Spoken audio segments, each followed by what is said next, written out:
Praise the lord, హల్లెలూయా. దేవునికి స్తోత్రం. ప్రభు పరిశుద్ధ గణనామానికి మహిమ, ఘనత, ప్రభావం కలుగును గాక.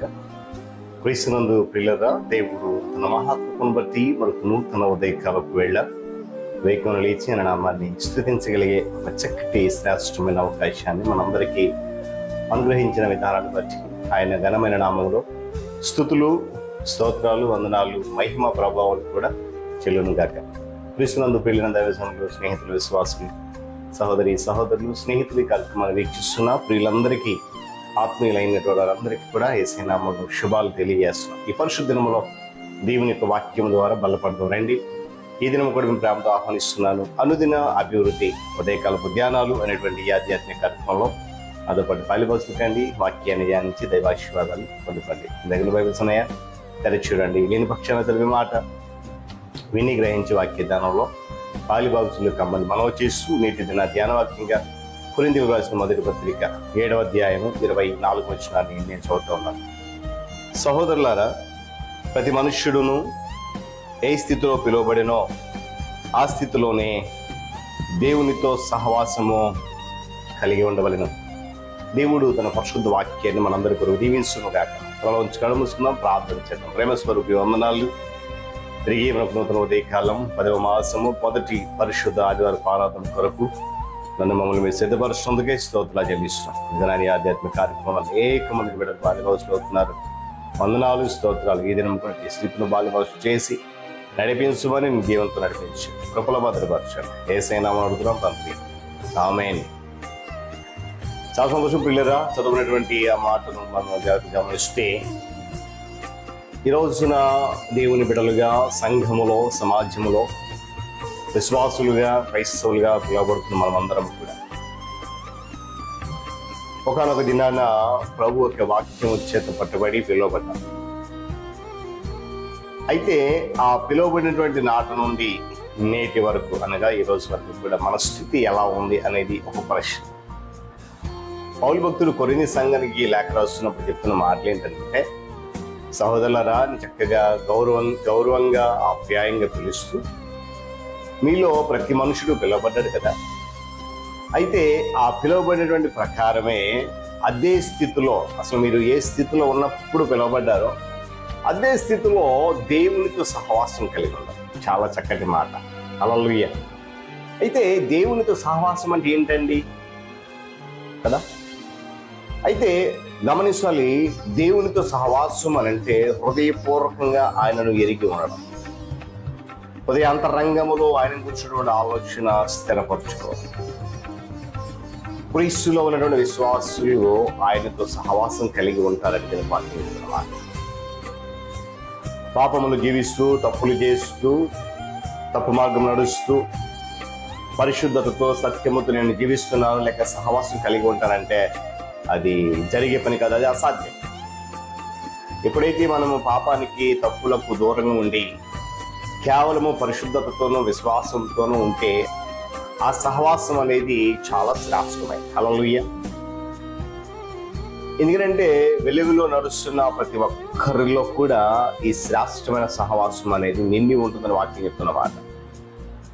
ఎవరైతే వెలుగునద్దకు రారో, ఎవరైతే ఇంకనూ చీకటిలోనే జీవిస్తూ ఉన్నారో, ఆ చీకటి బ్రతుకులో ఉన్న వారికి ఈ సహవాసం కూర్చునే అవగాహన ఏమాత్రం కూడా ఉండదు.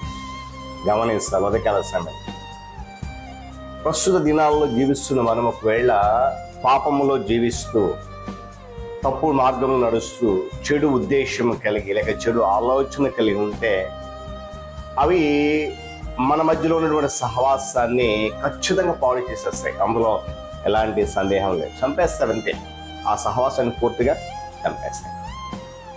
చూడండి, మనం ప్రార్థన చేసేటప్పుడు తండ్రి, కుమారుడు, పరిశుద్ధ ఆత్మను ప్రార్థన చేస్తాం. త్రిత్వమై ఉన్నా కూడా ఏకమైనటువంటి దేవుడు. ఎంత ఏకమంటే ఒకరితో సహవాసం ఉంటే మరొకరితో కలిగి ఉన్నట్టే. హల్లెలూయా. అలాంటి సహవాసాన్ని విశ్వాసుల మధ్య కోరుతూ ఉన్నాడు దీనికి వాక్యం ద్వారా పౌలు భక్తుడు.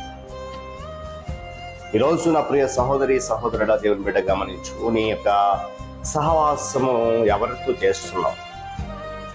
జ్ఞానం గల వారితో, మంచి వారితో సహవాసం కలిగిన వారిలో ఉండాలి. కారణం ఏంటంటే వారు దేవునితో గడిపేటువంటి అలవాటు కలిగి ఉంటారు. ఆ సహవాసం నీకు ఎంత మాత్రం కూడా హాని చేయదు. ఆ సహవాసం నిన్ను మరింతగా పరిశుద్ధతలోనికి లేక పరిపక్వతలో నడిపిస్తుంది తప్ప అది ఏమాత్రం నీకు కీడు చేయదు. అది చాలా క్రమశిక్షణతో పరిశుద్ధతతో కూడినదై ఉంటుంది. అలాంటి సహవాసం, అలాంటి లక్షణాలు కలిగిన వారితో నువ్వు సహవాసం చేయాలని దీనికి వాక్యం చెప్తున్నమాట. హల్లెలూయా. మరి రోజు మన సహవాసం ఎవరితో పరిశుద్ధతను గమనించాలి. ఎవరితో సహవాసం చేస్తున్నావు? ఎవరితో నీ సమయాన్ని గడుపుతూ ఉన్నావు?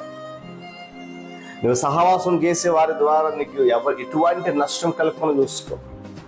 నువ్వు ఎవరితో సహవాసం చేస్తున్నావు వారి ద్వారా నీకు ఎలాంటి కీడు జరగకుండా చూసుకో. నీ పరిశుద్ధతకు, నీ ఆధ్యాత్మిక జీవితానికి ఎలాంటి నష్టం వాటిల్లకుండా చూసుకోవాలి. నేను స్తోత్రం కలుగునుగా. ఏమంటున్నాడు కదా 22:21లో, దేవుని బిడ్డలతో సహవాసం కలిగి ఉంటే దానివల్ల సమాధానము మరియు మేలు కలుగుతుంది. హల్లెలూయా. అంటే దేవునితో సహవాసం చేస్తే మేలు తప్ప కీడు ఎంత మాత్రం కూడా జరగదు. వాక్యం చెప్తున్న స్పష్టమైన సూటైన మాట. ఇతరులతో సహవాసం చేస్తే ఇతరులతో సమయాన్ని గడపకుండా నీకు కీడు చేయొచ్చేమో, కానీ దేవునితో సహవాసం మాత్రం నీకు ఎన్నడూ కూడా మేలు చేస్తుంది తప్ప కీడు ఏమాత్రం కూడా చేయదు. గమనించాలి, దేవుని వాక్యాన్ని ఎవరైతే విని అంగీకరించి వాక్యానుసారంగా నడగలుగుతారో లేక నడవడానికి ఇష్టపడతారో వారికే కలిగే లాభాలు చాలా ఉన్నాయి. ఈరోజు మీరు గమనించారు, మనము వ్యక్తులతో మాత్రమే సహవాసం చేయగలం కానీ శక్తులతో, ప్రభావాలతో కాదు. పరిశుద్ధాత్మ దేవుడి మూలంగానే విశ్వాసులమైన మనలో దేవుడు నివాసం చేస్తున్నాడు. కనుక అలాంటి స్థితిలో అంటే దేవునితో సహవాసం కలిగి నడిచేటువంటి విధానంలో మన ప్రయాణాన్ని లేక విశ్వాసయాత్ర ముందుకు కొనసాగిద్దాం. దేవుడు ఈ మాటలు మన కొరకు దీవించును గాక. తలలో ఉంచుకొని మూసుకుని ప్రార్థన చేద్దాం. ప్రేమ కలిగిన మా తండ్రి, వందనాలు. తిరిగి నూతన ఉదయకాలంలో వేకువ లేచి పరిశుద్ధ దినాన నీ సముఖంలో ఉన్నాం. నీ కృప ద్వారా ఈ ఆధ్యాత్మిక నడిపిస్తున్నావు. అనేకులకు మేలుకరంగా, దీవెనకరంగా, ఆత్మీయంగా ఈ దినం కూడా నీ మాటలు వినిపింపజేస్తాం. నానాడికి వినిపించడాలందరితో సహా చక్కటి ఆలోచన నిలిచిన ఒకరితో ఒకరు సహవాసం కలిగి ఆ సహవాసం ఆత్మీయతను పెంపొందించడానికి సహాయం గ్రహించుకుని ఈ కార్యక్రమం బలపరుచున్నాం. మీరు మాత్రమే మహిమ ఘన ప్రభావాలు పొందుతున్నారు. యేసయ్య నామమున అడుగుతున్నాను మా తండ్రి, ఆమేన్. ప్రియక దేవుని దీవెన ఆయన సన్నిధి కాపుదల సదాకాలము మనందరికీ తోడైంది నడిపించును గాక. ఆమేన్.